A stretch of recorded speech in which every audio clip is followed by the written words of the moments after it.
What's up, guys? Today we are going to do something similar. We did a timer last video, I believe, but this is for a washer now. Now, I believe the reason why we are replacing this timer is because it was no longer advancing. I think it was getting stuck or it wasn't actually, coming on or anything like that. Now, what you want to do is just get a 1/4 inch bit, remove all the screws from the back. I believe it's only 3. You're going to pull, but at the same time that you're pulling, turn to the right. Push it to the right, and then that panel will come right off. Also, as you can see right there, I have like these little, I'm not sure what tool you want to call this, but it's very thin and I typically use it just to remove small things.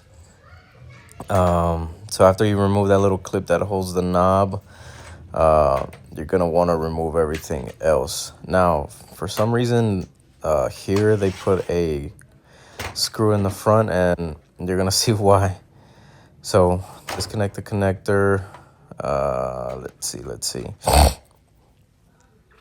And this one, you just have to twist it counterclockwise.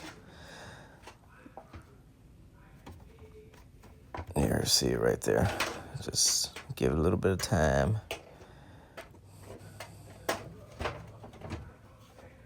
I was struggling a little bit there because I didn't want to break it. Okay, there you go. So you see those little rivets that you basically put in position, twist, and then it'll basically sit in place. But now I see why there was a screw right there. It was basically holding it from the other side. Now, that is not the way that you're supposed to do it. If something's broken, don't try to fix it where it's very noticeable and it looks ugly. But that's just me. So now I'm like technically forced to put it in the same way, but now I have to put a hole in this new one where it can hold it. But as you can see, it's just gonna you're gonna place it on there and then just twist it to the right, and it should hold on. If everything was fine, nothing was broken with the little brackets that it has to be held on, yeah, it would just sit in position. So right there, I'm trying my best not to break the little bracket, and then this would just kind of be a dud if I do. But precision is key. Okay. Let's see. What are we doing? Okay. So, anyways, remember, guys, just take pictures. Try to do the best that you can. Always have a reference point. Don't lose any of the screws. Try to take your time. Don't rush. If you don't have to rush, but just, do the best that you can. These videos are just strictly to help you guys out. I said it a few videos ago, but these videos have just kind of become into trying to help out a new technician. It was at first to save you guys money, which they still are saving you money if you take a look at this video and you do it yourself, because appliance repair is not cheap. Even if you do have insurance, you still got to pay your deductible to get somebody out. But if you don't have insurance, paying out of pocket is not going to make you happy. Trust me. But yeah, these videos are more for the early technicians and, the new technicians. And there's not a lot of us, really. Not a lot of people are going into this field whatsoever. Or at least not younger kids.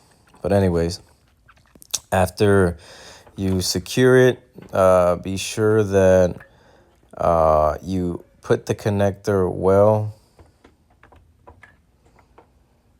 and just be sure all the pins are in where they need to be, and just be sure that you're pushing it in tightly. If you have some doubts, just push it as hard as you can, holding it with the other hand where you don't break anything. But that's just to kind of give you some direction. Now that little circle, Just kind of match it to the little teeth that it has on the timer and it'll sit in place.